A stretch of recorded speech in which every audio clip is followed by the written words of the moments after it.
a lifelong athlete, boot camps, body pump, the works. And then one day she looked down and thought, where did all this belly fat come from?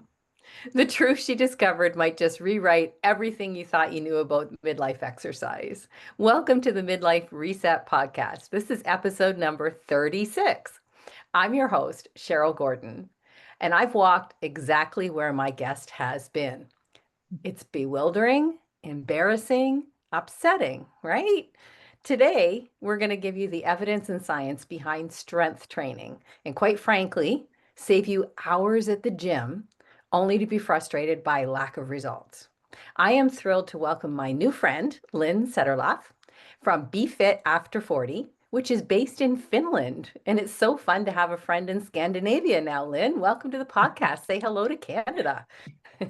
Thank you so much. And great to be talking across the pond here. Well, I've been listening to your podcast, Lynn, and I love it. You really lay out the truth around fitness, and midlife women so need your common sense. Now, a quick scroll on social media reveals the depth of misinformation and downright scams out there. They take advantage of that sense of bewilderment and shame that comes with the midlife weight gain and muscle loss, right? Yeah, they really do. They really do. Yeah. I think one of the biggest, yeah. Go ahead. Yeah. So I think one of the biggest problems is that, women, they have this change that happens to their bodies, right? And Yeah. really like the sense of desperation that we feel, and I felt it too, and you felt it too, that what the heck has happened to me? My body is not what it used to be. I don't look the same. I don't feel the same. It doesn't react to the things that I used to do the same way. And you're just ready to do anything to change it back, right? To Yeah. get back to where you are. And when you're just a quick digression, when you're social media scrolling, it's usually at night when you're tired, when you're fighting off the urge to go eat some chips anyway, Anyway, Lynn, I want to get to know you a little bit more. Now, you were a college lacrosse athlete. You were always Yes. comfortable in the gym, but you still found that depressing realization that your clothes weren't fitting well anymore. And how did that feel for you when you worked so hard to prevent that very feeling? Yeah, I mean, it was crazy because yeah, I've been a lifelong athlete all the way from Division 1 lacrosse at Dartmouth, and then throughout like my 30s and 40s, I was working out hard, and I was going to group fitness classes, boot camps, spinning, dance, and my very favorite was body pump. And I knew that I needed to take care of my muscles, and that's why I was going to body pump. And I was going 3 days a week, not two, because three is needed to build muscle, two is only maintain. That's what I understood back then. And and then one day I'm like looking at a picture of myself in a bikini and realizing that I don't look at all like what I used to look like. And I just look blobby. And that was just crazy. And the thing that I'm like somebody who is very like fact oriented. I actually majored in biochemistry and molecular biology. So I'm like a scientist. So I started digging into, so what do I do to get my toned muscular body back? And what I found was that I needed to be strength training, that Ah. what I was doing in the body pump classes was not the same thing. And that was like this, I had no idea. I was Yeah, like, yeah. what? I thought if you had dumbbells in your hand and your muscles are burning, then you're doing something good for your muscles. But it turns out strength training is a different thing. And the crazy thing is that I used to do body pump as well. Here in North America, I don't know if it is the same in Scandinavia, but we have the gyms are called Good Life Fitness. Okay. And so they carry that brand of fitness class. And I did body pump too, but I was crazy sore after doing those body pump workouts. But I remember feeling really badly because I was working out like a dog and not losing an ounce. So let's get into what systematic weight training really is, strength training really is. Yeah. So the thing that is actually happening to us when we our aging, actually it starts happening already when we're about turn about 30, is that we start to lose muscle mass. And this is completely a natural part of aging, and it happens to women and men. And it happens at like a deceptively slow rate, about 3 to 8% per decade.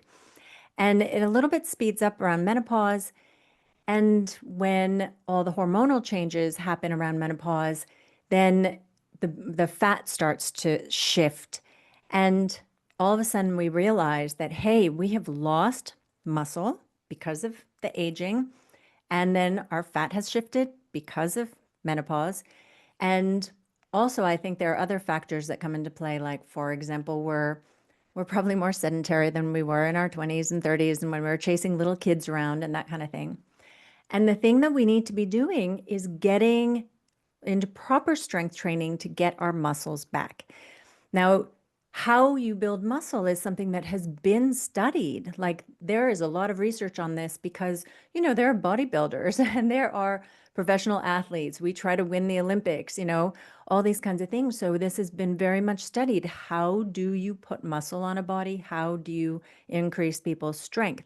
So there is like really a formula or recipe for making that happen. And it requires this kind of very systematic approach where you are challenging your muscles. And as you get stronger, because your muscles have been challenged and therefore they grow, you need to up the challenge a little bit more and a little bit more. So, the same kind of way, I think most women and most people understand it if you talk about like jogging. Like if you were going to start jogging, you're like, okay, I'm starting this new hobby of jogging. So you decide that I'm going to run around the block and I'm going to run around it, and it takes me maybe 10 minutes. And after, the first time you go, it's really, really hard. And then after a few times, it starts to feel like, oh, yeah, okay, I can do this. Your body has adapted, it has learned to jog around your block in 10 minutes. So, what do? I think pretty naturally, what we do is we either decide we're going to jog a little bit farther, maybe 1.5 times around the block, or maybe we'll jog a little bit faster.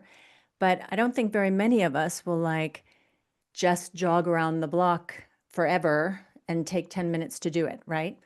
So, when we're talking about jogging, we naturally start to push ourselves as we get better at running. And the thing is, we need to apply that similar way of working to working our muscles. So as we get stronger, we may be able to do a few more reps. And then after a while, we're able to pick up a heavier weight. So that's how we progress versus running faster or running farther. We do more reps or with bigger weights. Right. And so what we're working with the variables of the amount of weight, the amount of reps, and the number of sets that you do. Well, the number of sets is not, that's a little bit of a different thing is how many sets you do.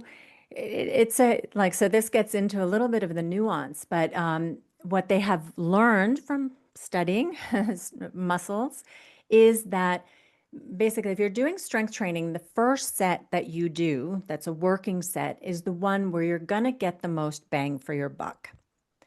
Every I did subsequent, not know that. yeah, and every subsequent set is going to be a little less effective. So, Really? yeah, yeah. So, this all plays into, how do you optimize the time that you're spending in the gym, right? But so if you are doing more and more sets, you're just getting less return on your time investment, as you go.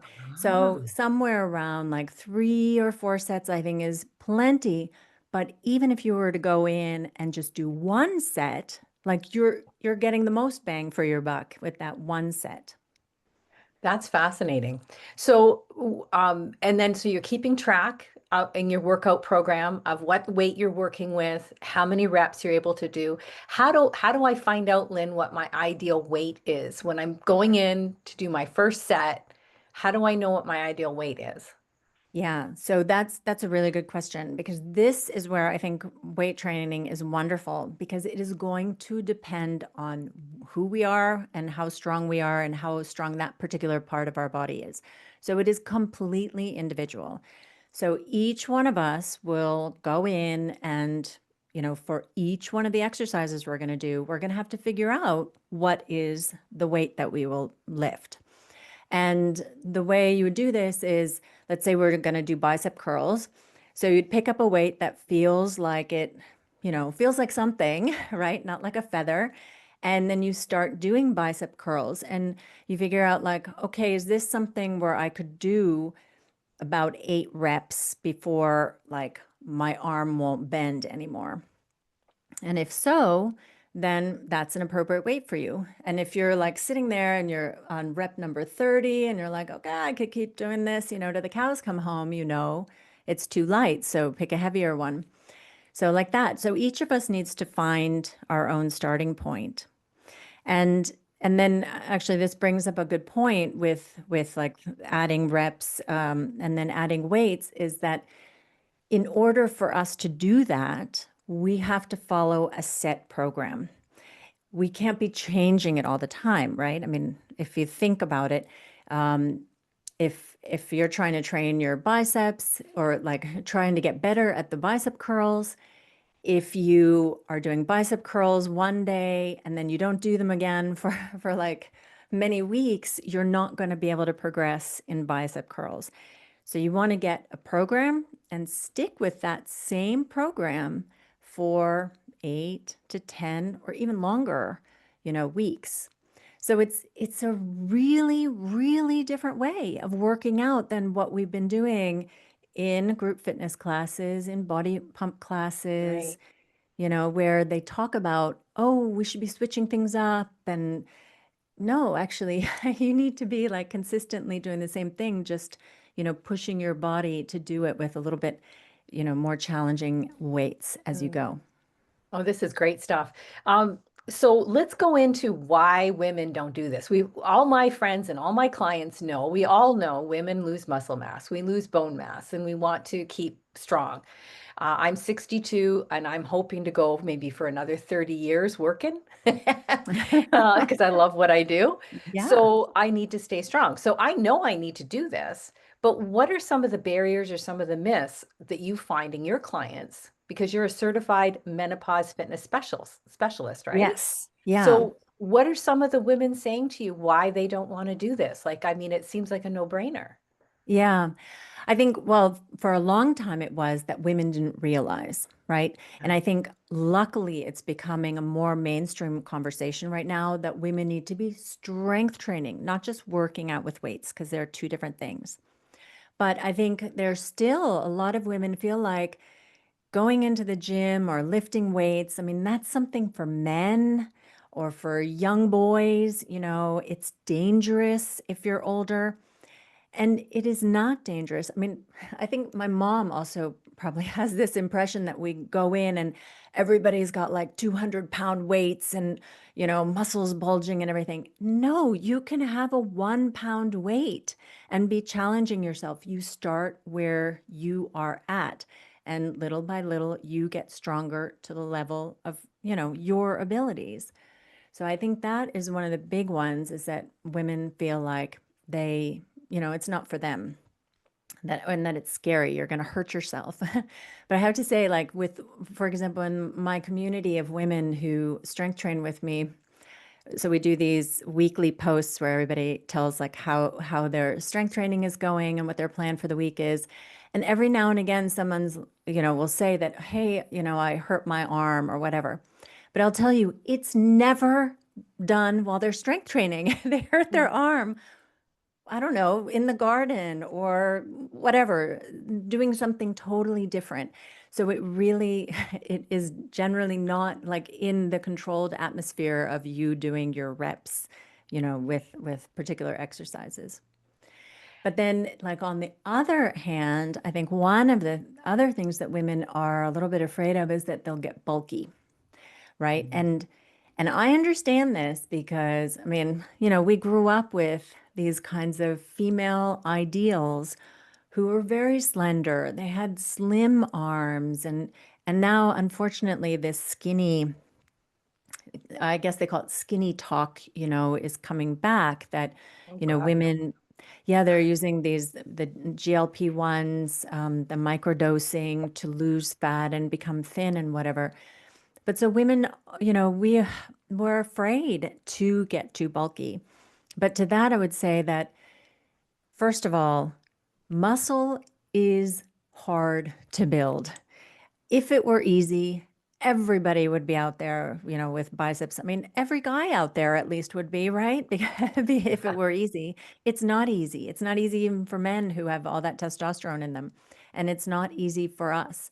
Okay. And I mean, I've known two women in my life who are people who genetically they have the kind of muscle that shows really well. So they don't have to even be very strong, and their muscle is, more pronounced too, out of all the women that, I've run across. So it's so you might be one of those unicorns, but most likely you're not.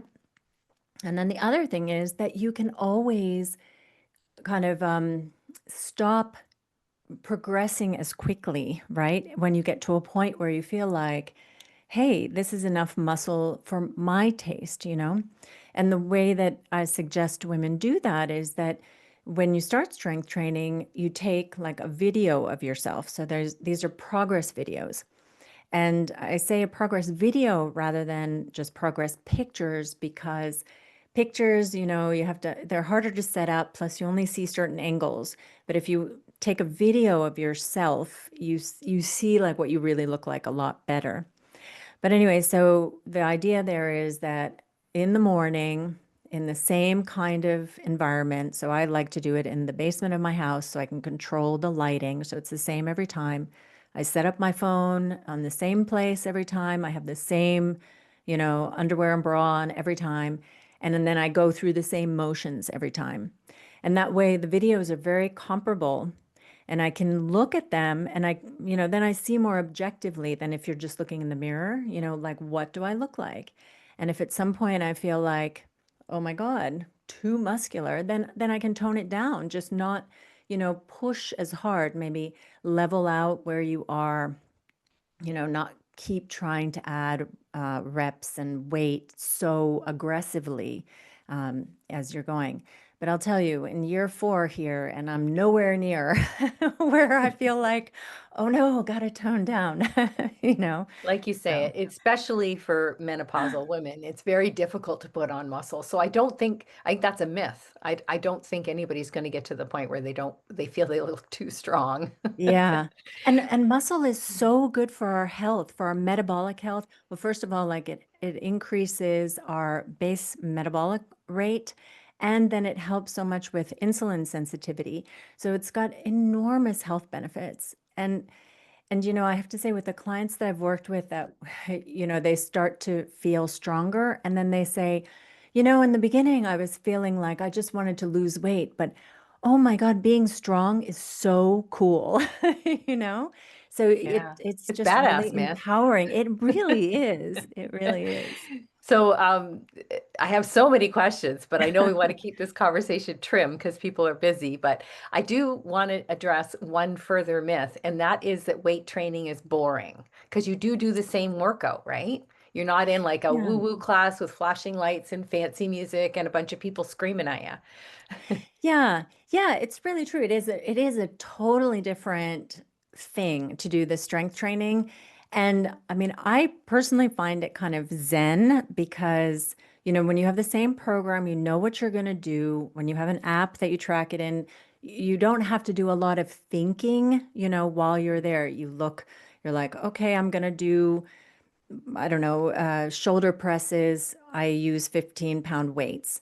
So you grab the 15-pound weights and you do it. And then you take a break in between sets. You can kind of pace around, you can let your mind wander. I mean, it is really, really different from the group fitness classes where you've got all the people around you and music and someone up there telling you exactly what to do. But but I don't know, it's its own thing. you know? Yeah. Just like yoga is different than those group fitness classes, so is strength training. And you are speaking to a yoga community here, so I think we should Yes. be able to get on board with the whole Zen thing. Yeah. Oh man, Lynn, I think when we did our podcast, get to know you sort of thing before we actually recorded, we said we could have talked for hours, and I'm sure we could talk. You'll have to come back on because I still have so many questions, and I'm sure our listeners do too. But before we wrap this up, can you just tell us to get in touch with you? Give us a little background in some of the programs that you offer, because even though you're in Scandinavia, we can still participate, right? Oh, absolutely. In fact, most of my clients and customers are in the Americas, so in North America, in the US, and in Canada. So, and I grew up in the US, so maybe that's part of the reason why. But my website is befitafter40.com.